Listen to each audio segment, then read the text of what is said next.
지난 3주 동안 하나님께서 우리를 어떤 존재로 여기시나 그 부분을 다루면서 여러분과 함께 말씀을 나누었습니다. 여러분 모두가 하나님의 형상임을 믿으시기를 주님의 이름으로 축복합니다.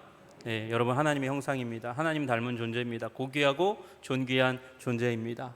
여러분, 그리고 여러분은 하나님의 복입니다. 온 민족을 복 주시기 위해서 여러분을 복으로 삼으시기를 간절히 원하시는 하나님의 음성 들으셨기를 주님의 이름으로 축복합니다. 여러분, 오늘 하나님께서 말씀 가운데 또 우리들의 정체성을 말씀하십니다. 너희는 내 소유라고 말씀하십니다. 그러니까 너희니까 복수죠, 복수. 그 공동체는 하나님의 소유라고 그렇게 말씀하세요. 이 말씀 가지고 여러분과 함께 은혜를 나누려고 합니다. 여러분, 이 은혜를 나누기 위해서는 먼저 소유라는 단어, 그 단어의 의미를 충분히 이해해야 해요.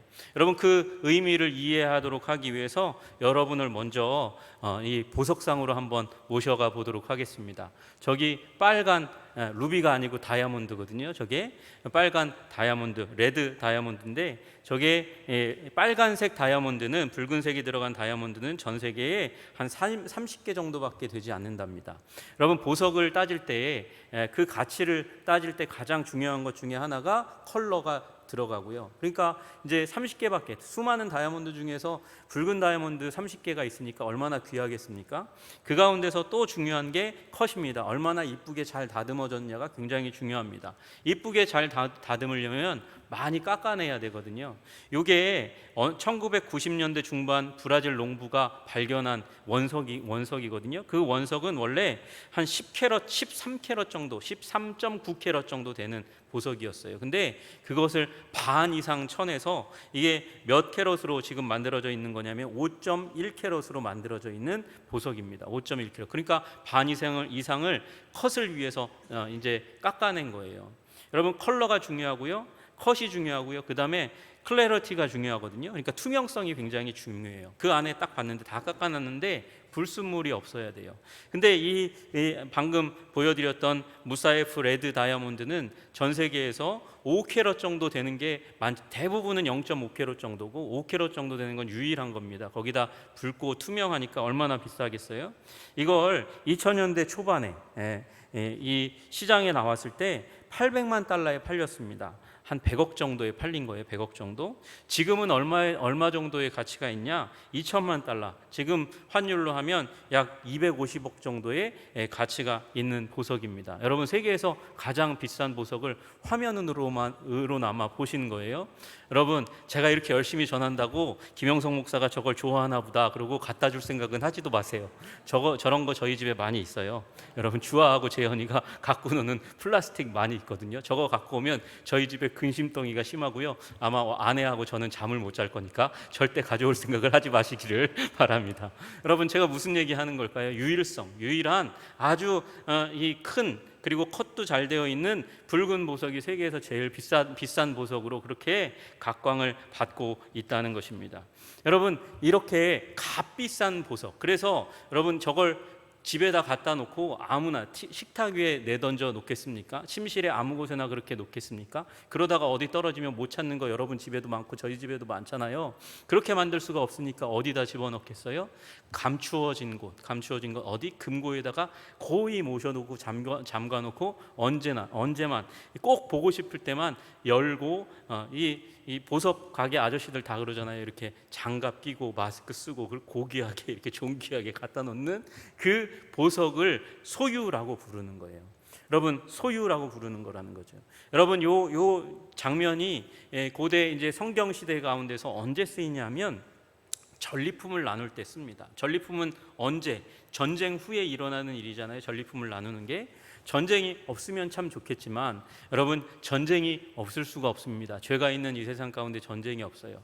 여러분, 평화의 사람이시잖아요. 사랑의 사람이시잖아요. 근데 가만히 앉아 있는데 누군가 계속 싸움 걸잖아요. 그렇죠? 전쟁이 없을 수가 없어요. 그런 전쟁이 없는 이 세상, 전쟁이 있을 수밖에 없는 이 세상 가운데서 여러분, 우리 하나님과 더불어서 싸우셔서 승리하시는 여러분 되시기를 주님의 이름으로 축복합니다.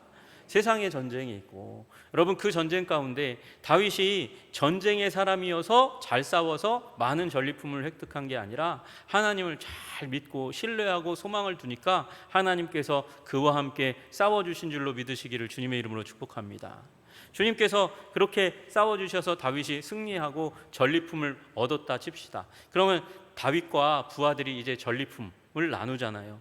여러분, 왕이라고 다 갖는 게 아니에요. 전쟁에는 법도가 있는 거예요. 함께 싸운 사람이 그 전리품을 함께 나누게 되어 있는 겁니다. 그래서 나온 단어가 파트너라는 단어예요. 파트너라는 단어는 전리품을 함께 나누는 사람이라는 뜻이거든요. 여러분, 저는 여러분과 함께 더불어 한성교회 역사하면서 여러분, 우리 하나님이 주시는 상급의 파트너 되기를 소원합니다. 그런 파트너 가운데서 여러분, 누군가가 이제 전쟁을 마치고 나서 전리품이 있는데 그것을 가져와요. 이렇게 가져와서 이건 내 소유야. 그러면 그 순간, 소유라고 선언하는 순간 이건 내 거가 되는 거예요. 독점적인 소유가 되는 거죠. 배타적인 소유가 되는 거예요. 누구도 손대지 못해요. 여러분, 만약에 왕이라면, 가장 우선순위 1등이라면 여러분, 그 보배로운 것들 중에서 아까 보여드린 그 보석의 가치를 잘 알고 있다면 그걸 먼저 선택하겠죠. 당연히 그걸 먼저 선택할 겁니다. 여러분, 그와 같이 그 많은 것 중에서 내 것으로 삼는 것, 그것을 내 소유로 삼았다, 이렇게 이야기합니다. 그렇게 이야기하는 거예요. 여러분, 주님께서 그런데 지금 말씀하세요. 이스라엘 백성을 내 소유로 삼았다. 그만큼 이스라엘 백성은 하나님께 고귀하고 존귀한 존재가 된다라는 것을 의미하는 것입니다. 그리고 여러분, 제가 이게 출애굽기에만 딱 나와 있으면 제가 이 말씀 안전합니다. 이 말씀을 안전할 건데, 이걸 베드로 사도가 베드로전서 2장 9절에 딱 끌고 와가지고 뭐라 그래요? 그러나 너희는 택하신 족속이요, 왕같은 제사장들이요, 거룩한 나라요, 그의 소유된 백성이니, 이렇게 얘기하잖아요. 우리 믿는 자들, 예수 그리스도 안에서 그 하나님의 선택을 받은 여러분과 저 믿는 성도들은 하나님의 소유인 줄로 믿으시기를 주님의 이름으로 축복합니다. 여러분, 하나님께서 세상에 많은 사람이 있는데 여러분과 저를 고르고 골라서 너희 삼으셨어요. 너희 교회 삼으셨어요. 교회로 삼으셔서 모이게 하셨어요. 하나님께서 여러분을 독점적으로, 배타적으로 다른 이들과 나누지 않고 여러분을 특별히 사랑하셔서 여러분을 하나님의 소유 삼으신 줄로 믿으시기를 주님의 이름으로 축복합니다. 여러분이 세귤라라는 단어, 이 소유라는 단어가요, 구약 성경에 딱 8번 등장하고, 그리고 신약 성경에 비슷한 의미로 2번 정도가 이제 등장하는, 10번 등장하는 단어가 이 세굴라, 소유라는 단어입니다. 소유라고 얘기하니까 체감이 잘 안 되니까 그 앞에 형용사를 두어서 아주 특별한 소유, 보배로운 소유라고 그렇게 표현하기도 하는 단어가 바로 이 단어예요. 하나님께서 이스라엘을 그렇게 불러주셨어요. 여러분, 이 세굴라라는 단어가 금, 은, 보화 앞에 그렇게 쓰임받을 때가 있고요. 또 하나는 오늘 본문과 똑같은 의미로 구약 성경에 대부분 다 쓰여집니다. 신명기 7장에도, 신명기 14장에도 이렇게 쓰여지고요. 신명기 26장에 이걸 조금 더 의미 있게 풀어서 이렇게 선포하세요. 여호와께서도 내게 말씀하신 대로 오늘 너를 그의 보배로운 백성이 되게 하시고, 보배로운 소유, 이게 그 단어거든요. 너를 그의 소유 백성 되게 하시고, 보배로운 백성 되게 하시고, 그의 모든 명령을 지키라 확언하셨느니라. 그런즉 여호와께서 너를 그 지으신 모든 민족 위에 뛰어나게 하사 찬송과 명예와 영광을 삼으시고, 그가 말씀하신 대로 너를 내 하나님 여호와의 성민이 되게 하시리라. 그렇게 말씀하시는 거예요. 여러분, 방금 제가 예배 시작할 때 선포한 말씀 기억하시는지 모르겠어요. 그게 시편 135편의 말씀인데 그 안에도 보배로운 특별한 소유라는 단어가 들어가 있어요. 여호와를 찬송하라. 여호와는 선하시며 그 이름이 아름다우니 그의 이름을 찬양하라. 여호와께서 자기를 위하여 야곱 곧 이스라엘을 자기의 특별한 소유로 택하셨음이로다. 이스라엘을 자기의 특별한 소유, 세굴라로 삼으셨다고, 소유로 삼으셨다고 그렇게 말씀하시는 거예요. 여러분, 그렇게 따지면 여러분 우리 5절 말씀을 조금 더 잘 이해할 수 있잖아요. 세계가 다 내게 속했대요. 세계가 다 하나님 거예요. 그 세계 안에 살고 있는 민족이 너무도 많아요. 너무나 많은 민족이 있는데 그 민족 중에서 너만 내 소유를 삼았다. 하나님께서 그렇게 말씀하시잖아요. 수많은 민족이 있는데 그 민족만 하나님의 소유로 삼으셨어요. 여러분, 세상에 탁월한 사람들, 머리 좋은 사람들, 유능한 사람들, 이쁘고 멋있는 사람들 굉장히 많은데 하나님께서 여기에 있는 분 최소한 제가 아는 바로는 여기에 있는 분들 하나님께서 하나님의 소유로 골라서 삼으신 줄로 믿습니다. 여러분, 하나님께서 소중하게 여기시는 존재예요. 세계가 다 내게 속했어요. 세계가 다 내게 속했고 수많은 민족이 있는데 그 민족 중에서 너희는 내 소유가 되었다. 내 소유가 되었다. 너희는 내 소유다. 그렇게 말씀하시는 거예요. 여러분, 하나님의 소유이심을 믿으시기를 주님의 이름으로 축복합니다. 하나님께서 이스라엘 백성을 어떻게 그 소유 삼으셨나요? 여러분, 그 앞에 바로 가면 나와 있어요. 4절에 보니까 어떻게 되어 있습니까? 내가 애굽 사람에게 어떻게 행하였음과 내가 어떻게 독수리 날개로 너희를 업어 내게로 인도하였음을 너희가 보았느니라. 그렇게 말씀하시잖아요. 여러분, 두 가지로 나누어 있어요. 애굽 사람에게 어떻게 행하면서까지도 너희를 내 소유 삼았는지 보거라. 내가 독수리 날개로 업어 여기까지 인도하였음을 통해서 나는 너희를 내 소유 삼았다. 그렇게 말씀하시잖아요. 여러분, 애굽 사람에게 하나님께서 어떻게 행하셨습니까? 여러분과 제가 너무나 잘 알잖아요. 이거 교회 다니지 않은 사람들도 많이 아는 내용이잖아요. 영화로도 굉장히 많은 내용이잖아요. 여러분, 10번의 재앙을 통해서 그리고 홍해 사건을 통해서 하나님께서 이스라엘을 애굽의 소나기로부터 구원하셨어요. 애굽을 어떻게 대하면서까지 너희를 내 소유 삼았는지 기억해라. 하나님께서 그렇게 말씀하세요. 어떻게 그렇게 삼으셨습니까? 나일강이 피가 되게 하고 나일강으로부터 개구리가 나오면서까지도 이스라엘 백성 보내지 않는 애굽 백성들을 애굽 바로를 치시잖아요. 이가 파리가 악질과 독종이 가득하게 되고 우박이 하늘로부터 떨어지는데 그 우박이 사람들을 쳐 죽일 정도, 동물까지 그렇게 쳐 죽일 정도로 이스라엘 백성들을 내보내지 않고 나에게로 오지 못하게 하는, 여러분 지금 여기 나에게로라고 얘기하는 그 단어는요, 시내산 얘기하는 거예요. 그 애굽에서 시내산까지 내보내지 않는 바로를 그렇게 심판하시면서까지도 이스라엘 백성들을 구원해서 내 소유 삼으시는 거죠. 메뚜기를 보내시고 흑암으로 덮게 하시고 그리고 장자의 죽음까지 보이게 하시고 결국은 그럼에도 불구하고 놓아줬음에도 불구하고 계속해서 이스라엘 백성들을 잡아 그리고 멸하고 자기 백성으로 삼으려는 그 애굽의 소나기에서 놓게 하기 위해서 하나님께서는 결국은 애굽의 전차 부대를 홍해에 수장시키는 일까지 하시는 거예요. 여러분, 우리는 이 하나님을 믿으시기를 간절히 소원합니다. 여러분, 이 큰 구원과 권능으로 우리를 구원하신 하나님을 여러분 아시기를 주님의 이름으로 축복합니다. 여러분, 제가 일부러 이 앞에 선포하는 말씀하고 교동문을 본문 말씀으로 굉장히 많이 맞추려고 하거든요. 여러분, 오늘 우리 교동문에도 읽었잖아요. 여러분, 세상에 신들이 참 많아요. 신들 중에 뛰어난 하나님, 그리고 주들 중에 뛰어난 주. 여러분, 세상에 여러분을 소유하려고 하는 수많은 악신들이 있고요. 여러분, 우상들이 있어요. 여러분, 이 세상 가운데서도 우리들의 주 노릇을 하려고 하는 사람들이 얼마나 많이 있습니까? 말로 깨고 직장에서의 권위로 우리들을 꿰고 여러 가지로 우리의 삶의 주가 되고 권능이 되려고 하는 존재들이 많이 있어요. 그런데 하나님께서 애굽에서 그렇게 이스라엘을 구원하시고 이끄신 것처럼 그 소나기에서 풀려나게 하신 것처럼 하나님께서 여러분이 이 자리 가운데 있게 하신 것은 수많은 그 신들과 주로부터 우리를 해방시킨 결과라는 사실을 믿으시기를 주님의 이름으로 축복합니다. 여러분, 우리가 잘나서 이 자리 가운데 있는 게 아니라 하나님의 은혜 때문이에요. 여러분, 제가 한참 철없을 때 누구랑 대화하면서 그렇게 얘기했어요. 예수가 온 인류를 구원한다고? 온 사람들을 구원한다고?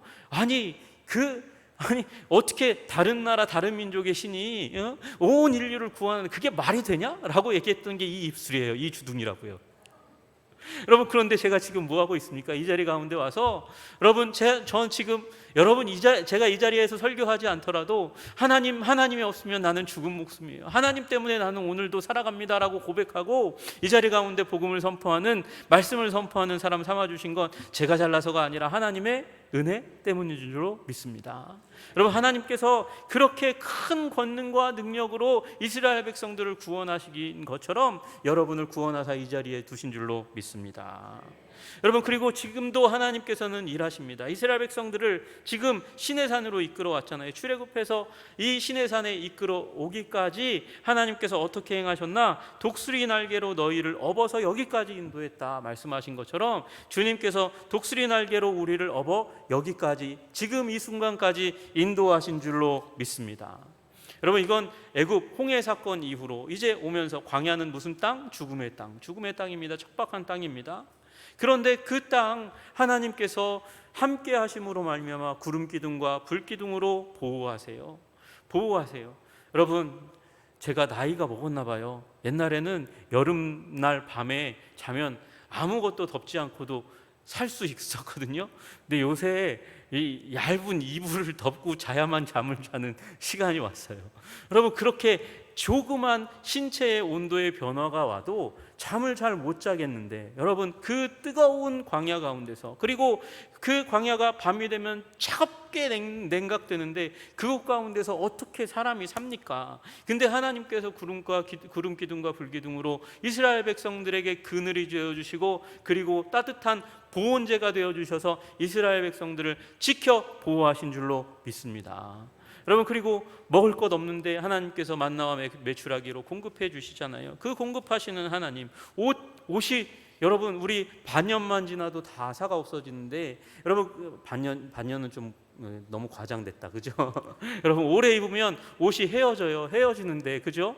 여러분, 그 헤어지게 하는 이 요인 중에 하나가 햇빛이잖아요. 햇빛 강하게 비추면 옷이 더 빨리 상하잖아요. 근데 그 뜨거운 햇빛과 추위 가운데서 이스라엘의 옷이 헤어지지 않아요. 신발이 헤어지지 않아요. 왜? 하나님이 함께 하시고 보호하시니까. 여러분, 이 하나님의 놀라운 은혜와 능력 믿으시기를 주님의 이름으로 축복합니다. 여러분, 독수리 날개로 업어서 이스라엘 백성들을 인도해 낸대요. 여러분, 이건 사실은요, 애굽에서 구원하신 하나님께서 애굽의 문화에 그렇게 이 사무쳐 있는 이스라엘 백성들을 향해서 말씀하시는 거거든요. 왜 그러나 여러분, 원래 애굽 사람들은 어떻게 믿었냐면, 위대한 인물이 태어날 때마다 독수리 신이, 애굽의 독수리 신이 와서 그 잡신들이, 귀신들이, 악한 것들이 꿰지 않도록 지켜 보호해 준대요. 그 신의 이름이 네케베트라는 신이에요. 독수리 신. 그래서 왕이 태어날 때, 바로의 아들들이 태어날 때마다 그 태어나는 현장에 와서 거기에 보이지 않지만 거기를 지키고 있다는 거죠. 여러분, 그런데 10가지 재앙의 의미가 뭐냐면, 이스라엘의 하나님 여호와께서 애굽의 신들을 심판하시는 게 10가지 재앙의 의미거든요. 여러분, 마찬가지로 이 애굽 사람, 이집트 사람들이 믿고 있던 이 애굽을 지키는 신 네케베트, 그는 너희를 지키지 못하였으나 나는 너희를 지킨다. 독수리 날개로 너희를 업어서 인도해냄 같이 사랑과 자비의 신 네케베트가 아니고 여호와 하나님이다라는 사실을 이야기하고 있는 거예요. 여러분 세상 살아가면서 세상이 여러분에게 유익 주는 것 같고, 힘 주는 것 같고, 기쁨을 주는 것 같고, 보호를 주는 것 같지만 하나님께서 행하신다는 사실을 믿으시기를 주님의 이름으로 축복합니다. 10가지 재앙의 의미에서 그렇게 말씀하시는 것처럼, 그리고 그들을 업어서 이끌어내시는 하나님. 여러분, 원래 독수리는 그런 전통 가운데 이 말씀이 쓰여졌잖아요. 독수리는, 여러분, 이 독수리가 날기 시작할 때 그 독수리를 이제 날면 처음 날 때 떨어져서 죽을 가능성이 굉장히 많으니까 그렇게 몰아내면서도 그 날지 못하는 자기의 새끼를 밑에서 받아서 다시 살리고 다시 살리려고 하는 그 힘찬 독수리의 사랑의 의미가 담겨져 있는 거거든요. 여러분, 신명기 32장 11절에 그렇게 말씀하세요. 마치 독수리가 자기의 보금자리를 어지럽게 하며, 아니, 독수리가 갑자기 왜 자기 보금자리를, 자기 둥지를 어지럽게 하나? 자기의 새끼 위에 너풀거리며. 여러분, 새끼를 어지럽게 하고 너풀거려서 혼란스럽게 만든다는 거예요. 그래서 그 둥지에 가만히 앉아있지 못하도록 하는 게 어미 독수리의 사명 중에 하는 일 중에 하나라는 거죠. 그리고 너풀거리며 그 날개를 펴서 새끼를 받으며, 그래서 새끼가 그 둥지에서 보금자리에서 나와서 창공을 날 수 있도록 날갯짓 하도록 하고, 떨어질 때는 날개를 펴서 새끼를 받으며 그 날개 위에 그것을 엎는 것, 그것을 의미하고 상징하는 게 오늘 본문의 말씀이에요. 독수리 날개로 엎는다. 그러니까 보호한다는 거죠. 여러분, 그러나 단순한 보호가 아니라 무엇을 위한 보호요? 성장을 위한 보호예요. 성장을 위한 보호. 왜? 독수리가 날지 않고 둥지에만 계속 있으면 그 독수리는 끝나는 거예요. 어느 순간 어느 맹수가 와서 언제 잡아먹을지 알 수가 없어요. 여러분이 어미 아비 독수리는 언제든지 이 새끼 독수리를, 아직 자급할 수 없는 독수리를 먹이기 위해서 먹이를 잡아서 와야 되는데, 그 없는 순간에 어떤 짐승이 와서 어떻게 해야 할지 알지 못하니까 그 전에 이 새끼 독수리를 어지럽게 해서라도 둥지에서 나아가서 날갯짓을 하도록 돕는 거죠. 여러분, 보호만 하면 자녀가 어떻게 됩니까? 마마보이 부모에게 의지하는 그런 이 자녀가 될 수밖에 없지만, 여러분, 하나님의 이 성장시키심은, 여러분, 우리가 힘있게 능력있게 자기의 능력을, 자기의 역할을 감당할 수 있도록 그렇게 성장시키시는 사랑인 줄로 믿으시기를 주님의 이름으로 축복합니다.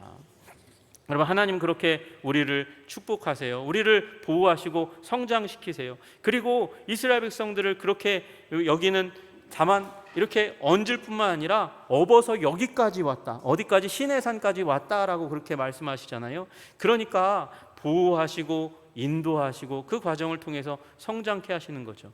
여러분, 독수리가 날개로 업어서 온다면 그 날개로 업어서 오는 그 과정 가운데 어떤 사냥꾼이, 어떤 맹수가 그 독수리를 잡아 캐치해서 그 새끼를 상하게 할 수 있겠습니까? 높이 나니까 그 높이까지 올라갈 수 있는 짐승이 없어요. 누구도 그 독수리 날개로 업어오는 그 새끼를 해할 수 있는 능력이 없게 되는 거예요. 여러분, 우리 하나님께서 그 큰 권능과 능력으로 우리 이스라엘 백성을 보호하고 인도하고 성장케 하신 것처럼, 예수 그리스도 안에서 선택받은 하나님의 소유인 여러분과 저를 하나님께서 택하실 뿐만 아니라 보호하시고, 아멘, 보호하시고 인도하시는 줄로 믿습니다. 인도하실 뿐만 아니라 성장케 하시는 하나님이신 줄로 믿으시기를 주님의 이름으로 축복합니다. 그게 하나님께서 독수리 날개로 너희를 업어서 내게로 인도하였음을 너희가 보았느니라 목격했지 않냐? 너희는 그만큼 온 세계에서 뽑아서 내 소유로 삼은 민족이다, 이렇게 말씀하시는 거예요.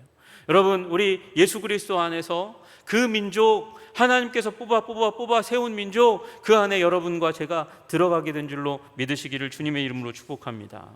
여러분, 그러니까 원래 세큘라라는 단어는 독점적인, 배타적인, 누구도 함께 소유할 수 없는 그 값진 소유물에 대해서 쓰는 말이고요.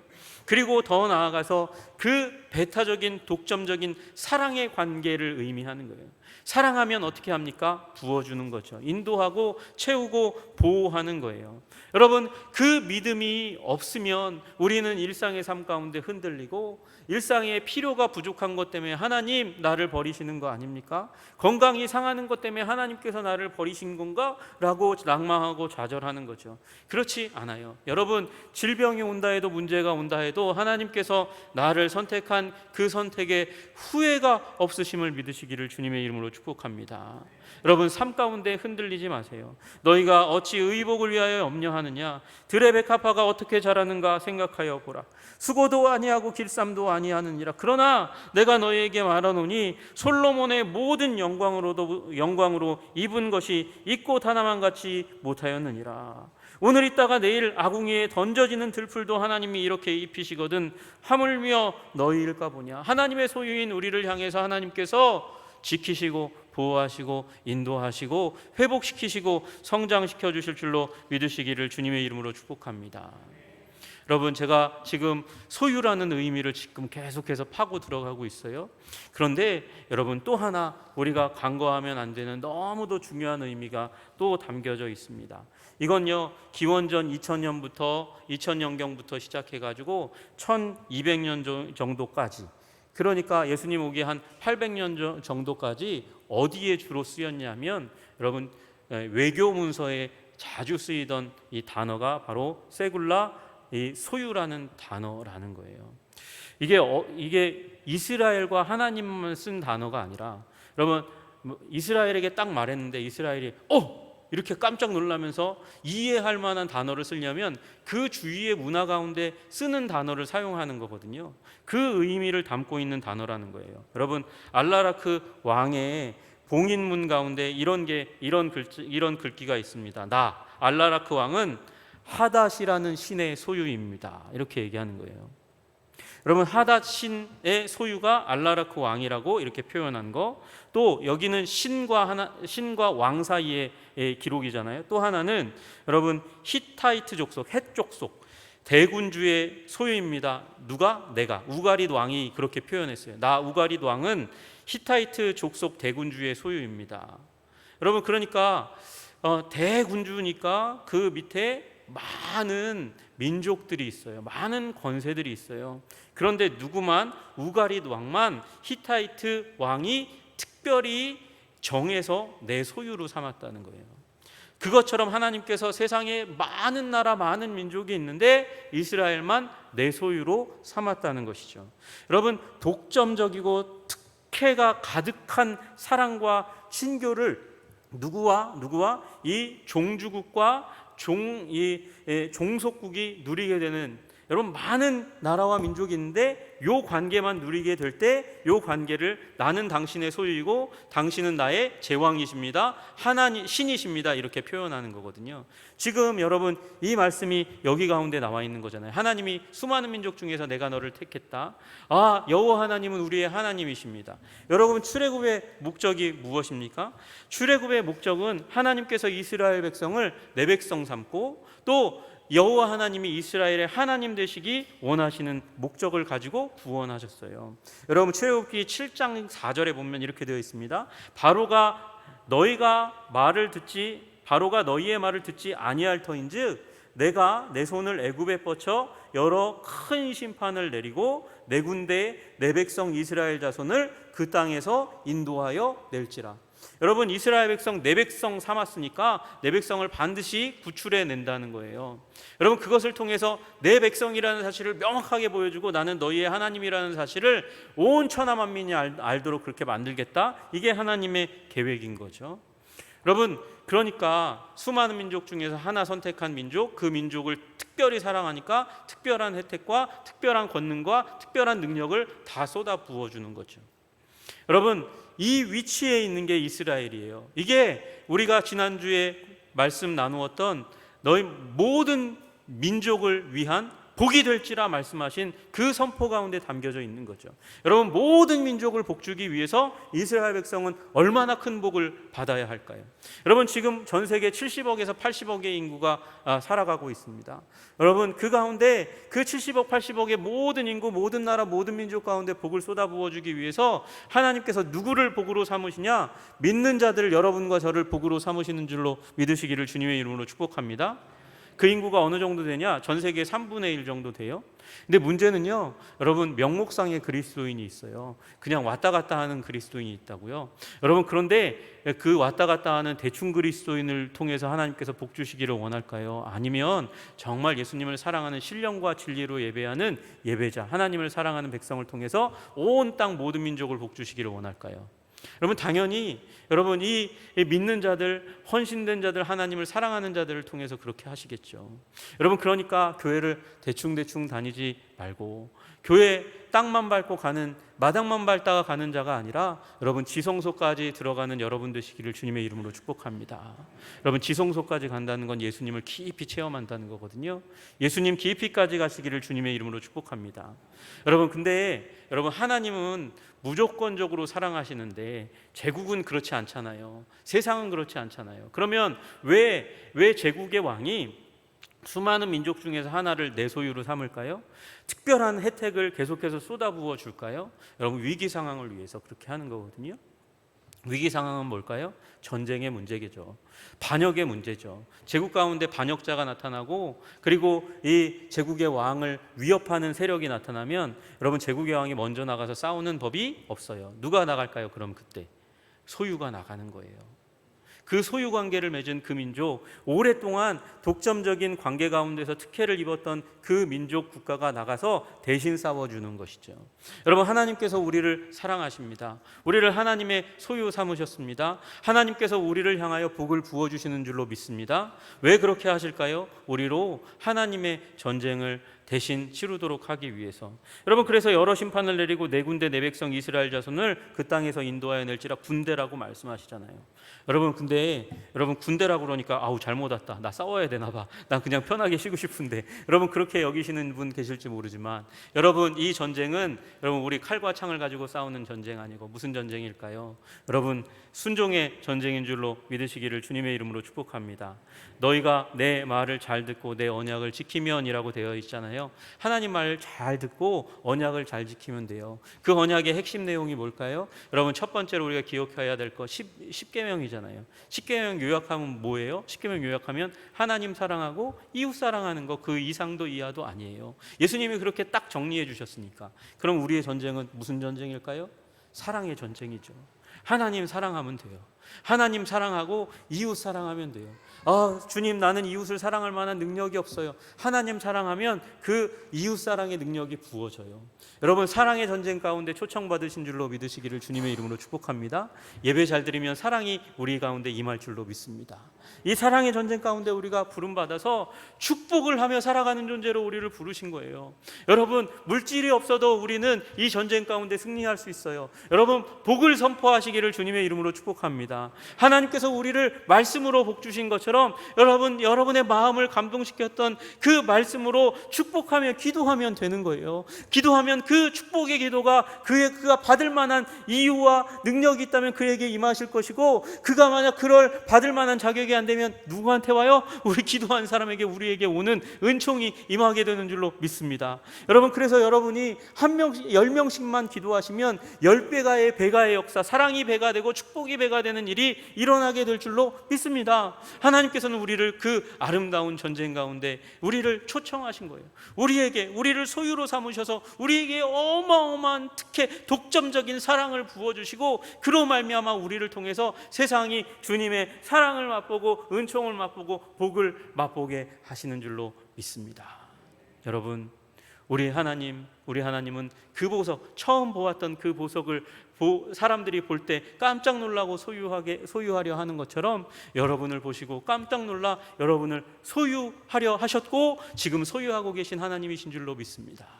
그리고 소유로 끝나는 게 아니라 하나님께서는 우리를 소유하실 뿐만 아니라 계속해서 부어주셔서 우리로 말미암아 땅의 모든 족속, 우리의 이웃들이 복받게 하시는 그 놀라운 계획, 그 계획 가운데 있다는 사실을 기억하시고 독수리 날개 위에 여러분 올라타시는 여러분 되십시오. 하나님의 은혜를 받아 누리는 여러분 되시기를 간절히 소원합니다. 기도하겠습니다. 존귀와 영광과 찬양을 받으시기에 합당하신 주님, 우리는 주님의 소유입니다. 보잘것없는 우리를 주님께서 아버지 불러주시고 선택하여 주시고 사랑하여 주시고 하나님 인도하여 주시고 힘주시고 능력 주시고 하나님 이 자리까지 오게 하신 것을 감사합니다. 주님의 성장케 하시고 회복시키시는 그 은혜 가운데 있다는 것을 우리가 믿음으로 바라보면서 아버지, 우리 소유 삼으신 하나님을 향하여 아버지 사랑과 믿음을 두는 우리 백성들 다 될 수 있도록 주님 우리를 붙들어 주시옵소서. 예수 그리스도 이름 받들어 기도드리옵나이다. 아멘.